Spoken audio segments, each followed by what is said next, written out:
Welcome to your channel Sunita's world. അപ്പോൾ ഇന്നത്തെ നമ്മുടെ റെസിപ്പി ഒരു കുക്കർ എഗ് ബിരിയാണിയാണ്.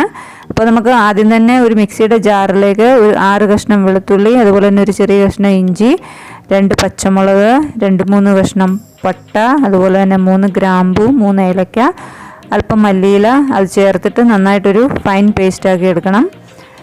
അടുത്തായിട്ട് നമുക്ക് ഒരു കുക്കർ വെച്ച് അതിലേക്ക് 1 ടേബിൾ സ്പൂൺ നെയ്യ്, അതുപോലെ തന്നെ 1 ടേബിൾ സ്പൂണ് എണ്ണ ചേർത്തിട്ട് നന്നായിട്ട് എണ്ണ ചൂടാകുമ്പോഴത്തേക്ക് അതിലേക്ക് നമുക്ക് 3 സവോള അരിഞ്ഞത് ചേർത്ത് കൊടുക്കണം.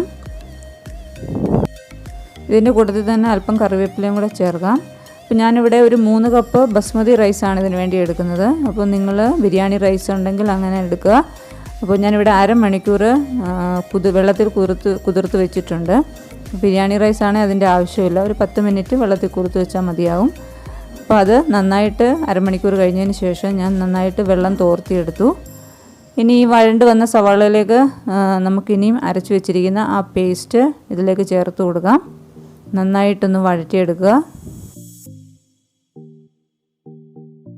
ചേർത്ത് കൊടുക്കാം. ഇതിലേക്ക് ഞാൻ 2 ടീസ്പൂണ് മുളക് പൊടി, അതുപോലെ തന്നെ 2 ടീസ്പൂൺ മല്ലിപ്പൊടി, 2 ടീസ്പൂൺ ബിരിയാണി മസാല ചേർക്കുന്നുണ്ട്. അതുപോലെ തന്നെ 1/2 ടീസ്പൂൺ കുരുമുളക് പൊടി, 1/4 ടീസ്പൂൺ ജീരകം, 1/4 ടീസ്പൂൺ മഞ്ഞൾപ്പൊടി, അത്രയും ചേർത്തതിന് ശേഷം നന്നായിട്ടൊന്ന് മിക്സ് ചെയ്ത് കൊടുക്കുക, അതിൻ്റെ പച്ചമണം മാറുന്നത് വരെ. ഇതിലേക്ക് 2 മീഡിയം സൈസ് തക്കാളി അരിഞ്ഞത് ചേർത്ത് കൊടുക്കാം. അതും നന്നായിട്ട് വീണ്ടും വഴറ്റുക. ഇനി ഈ ഗ്രേവിയിലേക്ക് ആവശ്യത്തിന് ഉപ്പ് നമുക്ക് ചേർത്ത് കൊടുക്കാം.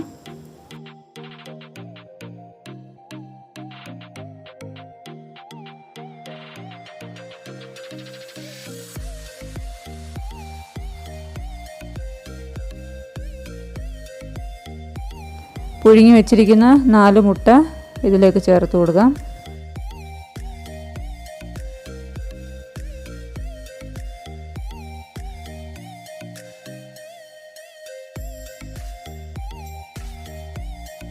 അപ്പം നന്നായി അത് മിക്സായി വന്നതിന് ശേഷം നമുക്ക് ആ മുട്ടയൊന്ന് എടുത്ത് വേറൊരു പാത്രത്തിലേക്ക് മാറ്റാം. ഇനി ഇതിലേക്ക് 4.5 കപ്പ് വെള്ളമാണ് ഞാൻ ചേർക്കുന്നത്. ചെറിയ ചൂടുവെള്ളമാണ്. 3 കപ്പ് അരിക്ക് 4.5 കപ്പ് വെള്ളം. ഇനി റൈസിലേക്ക് ആവശ്യത്തിന് ഉപ്പ് നമുക്ക് ചേർത്ത് കൊടുക്കണം. അപ്പോൾ ഇതിനകത്ത് ആവശ്യത്തിന് ഉപ്പ് ചേർത്തതിന് ശേഷം ഒന്ന് ടേസ്റ്റ് ചെയ്ത് നോക്കുക. ഒരല്പം ഉപ്പ് മുമ്പിട്ട് നിൽക്കണം, എന്നാലേ അത് റൈസിൽ നന്നായിട്ട് പിടിക്കത്തുള്ളൂ. ഇനി അതിലേക്ക് ആവശ്യത്തിന് നെയ്യും കൂടെ നമ്മൾ ചേർത്ത് കൊടുക്കാം. എന്നിട്ട് ഈ കുതിർത്ത് വെച്ചിരിക്കുന്ന അരി നമുക്കിതിലേക്ക് ചേർത്ത് കൊടുക്കാം. ബിരിയാണി റൈസ് ആണെന്നുണ്ടെങ്കിൽ ഒരു 10 മിനിറ്റ് ആണ് കുതിർത്ത് വെച്ചതെങ്കിൽ 1 കപ്പ് അരിക്ക് 1 കപ്പ് വെള്ളം എന്നുള്ള കണക്ക് ശരിയാണ്. അപ്പോൾ ഞാനിവിടെ ബസ്മതി റൈസ് ആയതുകൊണ്ടാണ് 3 കപ്പ് അരിക്ക് 4.5 കപ്പ് വെള്ളം ചേർത്തത്. അപ്പോൾ അതൊന്ന് ശ്രദ്ധിക്കുക.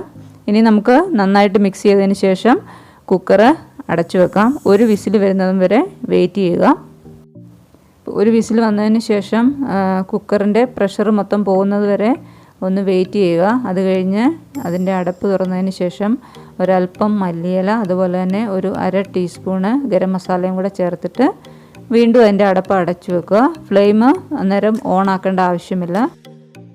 അപ്പോൾ നമ്മുടെ വളരെ ടേസ്റ്റി ആയിട്ടുള്ള കുക്കർ എഗ് ബിരിയാണി ഇവിടെ റെഡി ആയിട്ടുണ്ട്. നമുക്കിനി ഇതൊരു പ്ലേറ്റിലേക്ക് മാറ്റാം.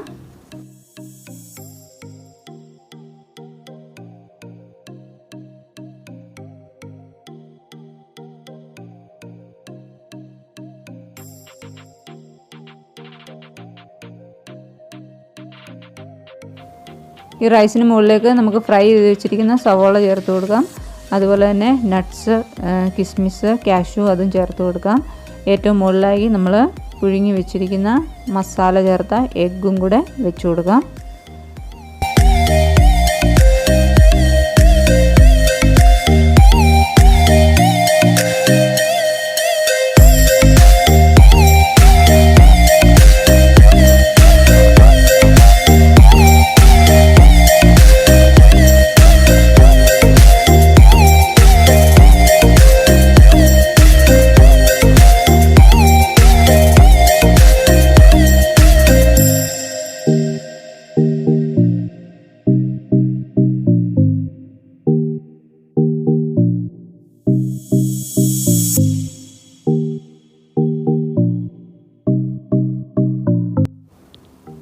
അപ്പോൾ വീഡിയോ ഇഷ്ടപ്പെട്ടാൽ തീർച്ചയായും ലൈക്ക്, കമൻറ്റ്, ഷെയർ ചെയ്യാൻ മറക്കരുത്. വേറെ വീഡിയോയുമായി വരാം. Bye bye.